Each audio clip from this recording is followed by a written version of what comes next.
1644 മുതൽ 1911 വരെ ചൈന കേന്ദ്രമാക്കി ഭരിച്ച രാജവംശമാണ് കിങ് രാജവംശം അല്ലെങ്കിൽ മഞ്ചു രാജവംശം. 1839 മുതൽ 1860 വരെ ചൈനയിൽ 2 കറുപ്പ് യുദ്ധങ്ങൾ നടന്നിട്ടുണ്ട്. ബ്രിട്ടനും ചൈനയും തമ്മിലുള്ള യുദ്ധമാണ് കറുപ്പ് യുദ്ധങ്ങൾ. ത്രികോണ വ്യാപാരം എന്ന പദം കറുപ്പ് വ്യാപാരവുമായിട്ട് ബന്ധപ്പെട്ടതാണ്.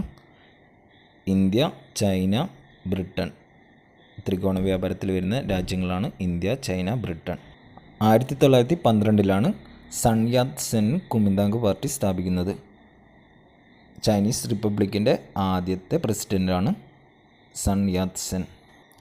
1919 മെയ് 4 യുദ്ധാനന്തര സമാധാന സമ്മേളനത്തിൻ്റെ തീരുമാനങ്ങൾക്കെതിരെ പ്രതിഷേധിച്ചുകൊണ്ട് ബെയ്ജിങ്ങിൽ ഒരു പ്രകടനം നടന്നു. ഒന്നാം ലോക മഹായുദ്ധത്തിൽ ബ്രിട്ടൻ നയിച്ച വിജയസംഖ്യ കക്ഷികളോടൊപ്പമായിരുന്നു ചൈന. എങ്കിലും തങ്ങളുടെ രാജ്യത്തിൽ നിന്ന് പിടിച്ചെടുത്ത പ്രദേശങ്ങൾ ഒന്നും രാജ്യത്തിന് തിരികെ ലഭിച്ചില്ല. ഇതിനെതിരെ നടന്ന ഈ പ്രതിഷേധം ഒരു പ്രസ്ഥാനമായിട്ട് വളർന്നു. ഇതാണ് മെയ് 4 പ്രസ്ഥാനം.